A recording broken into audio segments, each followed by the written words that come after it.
English Campfire. So imagine for a second that you are sitting down to take this massive high-stakes test. Oh, stressful. Right. Very stressful. It's on a completely new skill that you've been practicing for years. So you turn in your paper, you get your results back a few days later, and you score a 95 out of 100. I mean, that's a near-perfect score. Exactly. A near-perfect score. Your friends take you out to celebrate. Your family is thrilled. They're bragging to anyone who will listen about your absolute mastery of this thing. Yeah, you've basically won. On paper, yeah. Yeah. But secretly, deep down, when you actually step out of that classroom and you have to perform this skill in the messy, unstructured real world. You just feel completely hollow. Yes. You feel entirely robotic, you know the mechanics, you know every single rule, but the soul just isn't there. Which creates this profound sense of imposter syndrome, you know? Like, society is telling you that you've won. You have the certificate, you have the external metric of success, but your lived internal reality just doesn't match up with that validation at all. Right. You realize that mastering the system is very different from actually mastering the application. Completely different. And that tension, that massive gap between being technically proficient Yeah. and genuinely communicating is the exact mission of our deep dive today. It's such an important topic. It really is. We're looking at this fascinating case study, and it centers on a 22-year-old Moroccan student named Omar. Right. He's studying in Canada. Yep, second year at a Canadian university. And the study tracks his collision with this transformative English professor, Professor Chen. And honestly, whether you are learning a language or picking up a new instrument or, I don't know, trying to master a complex professional skill, the psychology of what happens in this classroom is just universally applicable. It really challenges the very metric we use to define mastery. I mean, Omar's situation at the start of this case study is the perfect example of that. Totally. He takes his university English placement test, and true to your opening scenario, he gets a 95 out of 100. Right. His grammar is mathematically flawless. His vocabulary is incredibly extensive. Back in Morocco, his mother is telling the entire neighborhood that her son is 100% fluent. But Omar knows better, right? Yeah, he's having this sinking realization that his real-world conversations are basically functioning like rigid, translated sentences in his head. They're technically accurate, but emotionally barren. Right. And, okay, let's unpack this, because I think there is a perfect analogy for what Omar is experiencing here. Oh, I love a good analogy. Go for it. Okay, it's like someone who has learned to read sheet music perfectly, right down to the millimeter. They sit at a piano, and they hit every single key at the exact correct millisecond. The tempo is flawless. Flawless. But they are playing it without a single drop of rhythm or dynamic or feeling. You hear it, and you recognize the song, but it completely fails to move you. Yes, exactly. He is playing the notes, but he isn't making music. And linguistically, this points to a really widespread misunderstanding of the word fluent. Well, Omar's mother uses it as a synonym for perfect. But if you trace the linguistics, fluency isn't about absolute grammatical perfection. It comes from the Latin word for flow. Flow. I like that. Right. It's the ability to communicate easily and smoothly without that exhausting cognitive friction of, constantly stopping to search your mental database for the next word. So you can technically make mistakes and still be fluent. Oh, absolutely. You can actually make grammatical errors and still be entirely fluent. Omar had the grammar, but he lacked the flow. The real-time human connection was entirely missing for him. Which is the exact dynamic Professor Chen spots the very second she takes over this advanced English class. And this happens in October. She sounds like such a character. The sources paint such a vivid picture of her. She's small, she talks incredibly fast, and she wears the exact same gray sweater every single Tuesday. I love that detail. Right. And her very first act, before even introducing herself to the class, is to walk right up to the whiteboard and write 3 words. Say something real. Which is a brilliant disruption. I mean, she is walking into a room populated entirely by advanced students who have spent years, literally years, being rewarded for saying things that are technically correct but completely artificial. Yeah, they're used to acing the test. Exactly. She is immediately changing the currency of the classroom from accuracy to authenticity. And she puts it to the test right away. She turns to Omar and asks the most basic conversational question imaginable. She just says, "How was your weekend?" And Omar's response is just, wow. It's so stiff. Relying on his textbook mastery, He replies with this incredibly robotic sentence. He says, I engaged in a leisure activity involving digital entertainment for approximately 2 hours. It's like a robot trying to blend in with humans. Exactly. But Professor Chen's reaction to that is so telling. She doesn't correct his grammar because, well, the grammar is technically fine. She just stares at him and asks, Omar, what did you actually do? She calls him out. Yeah, she catches him off guard. He just mutters, I watch Netflix. And she points at him and says, say that. Say that. What she is targeting here is the concept of register. Okay, break that down for us. What is register? So register is the level of formality we use in our language. And choosing the wrong register creates a sort of uncanny valley of communication. Right, it's like showing up to a casual beach bonfire in a tailored tuxedo. Yes. Like, you might be dressed perfectly, the suit fits great, but you are completely wrong for the environment. That's a great way to put it. If you use a highly formal register at a casual party, you don't sound smart. You just sound alienated. You sound like a robot. I guess the reverse is true too, right? Oh, for sure. If you use a deeply informal register in a corporate boardroom, you sound unprofessional. The context, like the setting and the relationship between the speakers, completely dictates the appropriateness of the words. So Omar was in a casual setting, being asked a casual question. But his brain defaulted to the register of a peer-reviewed research paper. Yeah, it really did. But I have to ask, is it just a default setting for him? Or is there something deeper going on? Because Omar knows the word Netflix. He knows how to say it. He definitely does. So I have to wonder if this is actually a defense mechanism.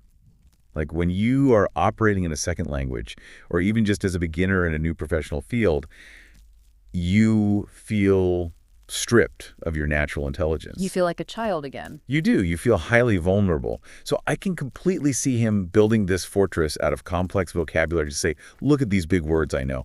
Please respect me. Please don't think I'm unintelligent just because I'm not a native speaker. That psychological armor is incredibly common. The complex vocabulary is literally a shield.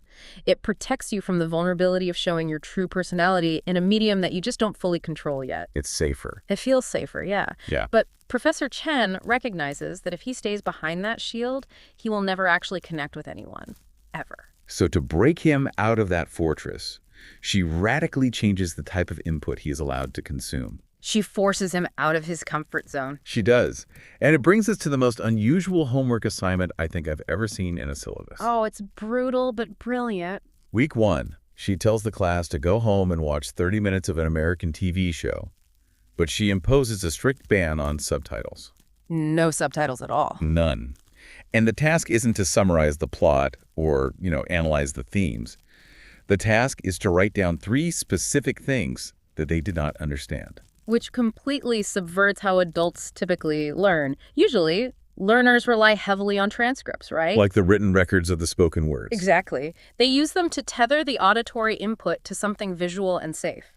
A transcript allows the brain to basically bypass the hard work of auditory processing. You're just reading instead of listening. Yeah.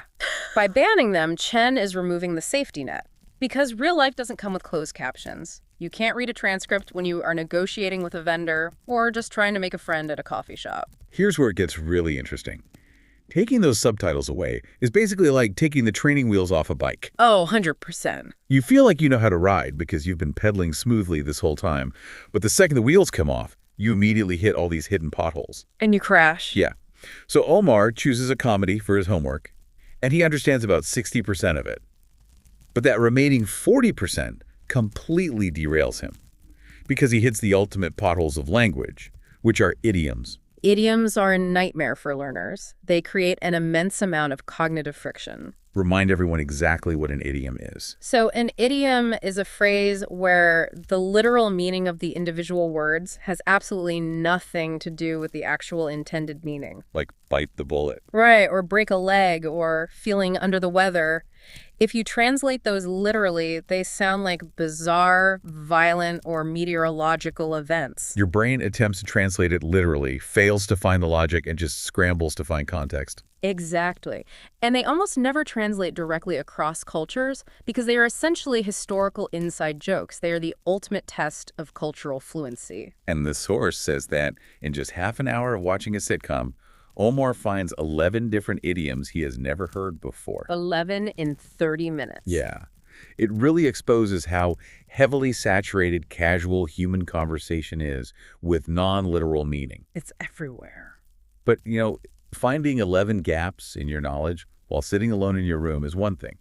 Walking back into the classroom the next day and admitting those gaps out loud without the protection of your vocabulary shield is a totally different level of vulnerability. Oh, it's terrifying for a high achiever. But Chen refuses to let them hide.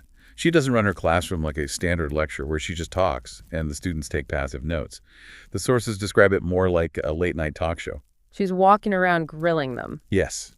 She demands specifics. And during the discussion of that TV homework, Omar falls right back into his old habits. He raises his hand and describes the comedy episode using these safe, HR-approved words. Oh, no. Yeah, he calls it interesting and engaging. And Professor Chen stops him cold.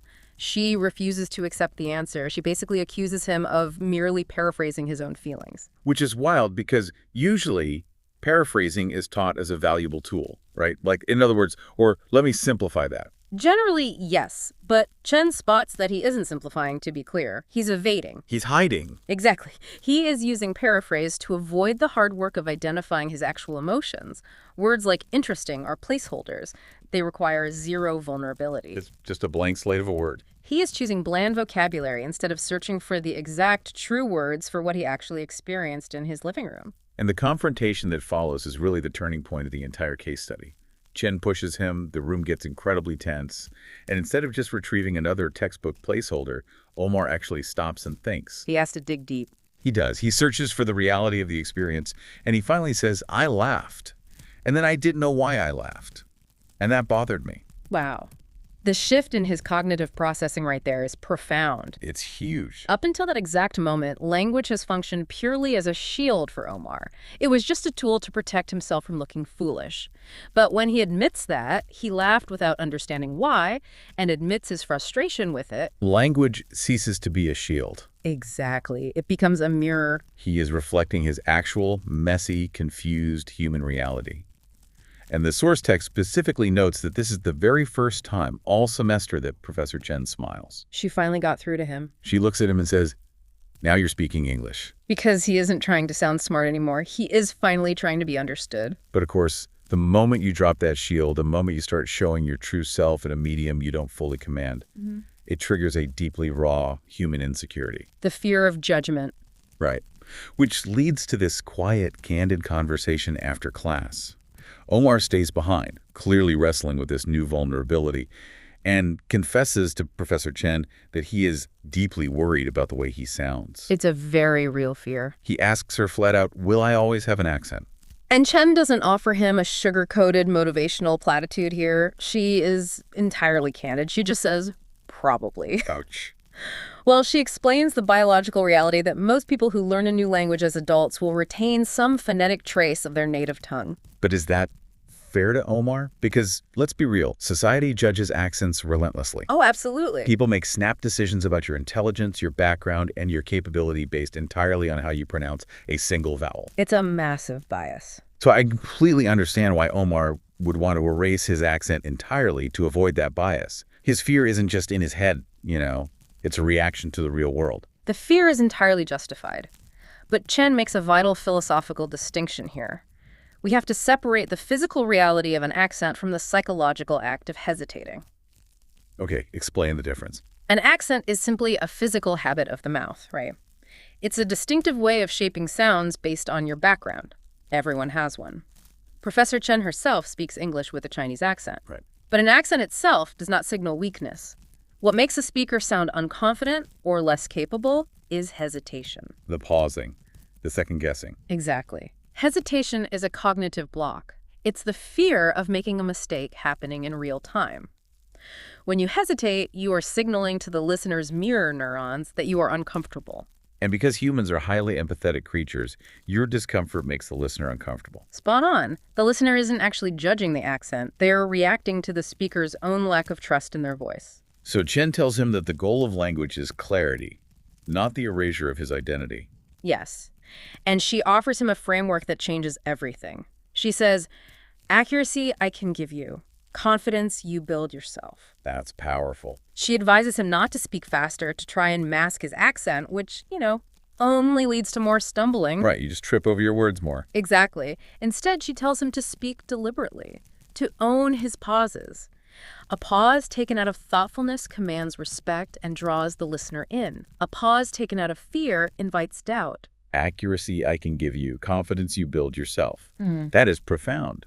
By removing the fear of judgment and accepting the accent as just a physical part of the story, he clears the cognitive blockage. The fear was taking up all the processing power in his brain. And once that fear is gone, the path is cleared for the final, truly unmeasurable stage of mastery. The real breakthrough. Right. So fast forward to December, the end of the semester. The sources highlight something fascinating here. Omar's grammar is essentially the exact same as it was in October. Right. He hasn't memorized 1,000 new words. He hasn't. But his English has fundamentally, undeniably changed. He receives his final paper back from Professor Chen, and instead of a grade at the top, she has simply written 4 words. Now you're in it. Wow. To understand the weight of now you're in it, we have to look at what happens neurologically when a skill transitions from mechanical to internalized. What's happening in the brain? Omar has moved beyond studying English as an external object. He has immersed himself in it. And immersion isn't about moving to a new geography, like just living in Canada. It's an internal environment. Okay, so what does that mean in practice? It means surrounding yourself with the logic of the language until you literally begin to think in it, rather than thinking in your native language and running a mental translation. So he has internalized the rules to the point of muscle memory. Exactly. It's like driving a car. Right. Right? At first, you are hyper-aware of the brake pedal, the turn signal, checking the mirrors. The cognitive load is massive. You're overwhelmed. Yeah, but eventually you internalize those mechanics and you just drive. And once that cognitive bandwidth is freed up, once the brain stops wasting processing power on translating every single word, you finally start noticing nuance. The subtle stuff. Right. You realize the subtle, vital difference between saying you are upset and saying you are devastated. You grasp why a friend using casual slang feels inviting, whereas defaulting to a formal academic register in that exact same moment would feel cold and distant. Right, and he is still enunciating clearly so he's understood, but he's no longer doing it with that robotic, hyper-precise stiffness. That effortless toggling between registers, that ability to match the emotional weight of a moment with the exact right word, that is what true eloquence is. Because eloquence isn't about using the biggest words in the dictionary. No, not at all. It is about expressing your ideas with exactness, impact, and flow. And it is so clear that Professor Chen's candidness, her absolute refusal to coddle him, her demand that he drop the shield and be real, is what fostered that eloquence. She forced him to be human. Yeah, this entire semester wasn't about Omar learning more words. He had a 95 out of 100 on day 1. He didn't need more words.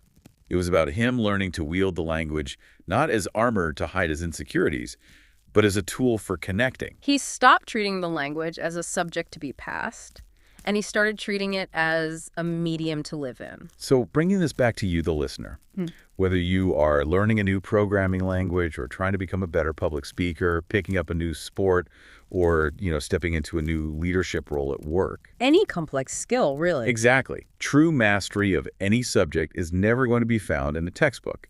It's not going to be found in a perfect score on a placement test or just knowing all the jargon. It's in the application. It is found in the messy, vulnerable, profoundly human application of that skill in the real world. You have to be willing to play the wrong note as long as you are playing it with soul. You have to be willing to hit the potholes without pretending they aren't there. Exactly. So I want to leave you with a specific thought to mull over today. Think about a skill, a hobby, or a professional subject in your own life that you have been treating purely as a mechanical exercise. Where are you still relying on the subtitles to keep yourself safe? That's a great question. What would it actually take for you to turn those subtitles off, drop the armor of the safe choices, and truly get in it?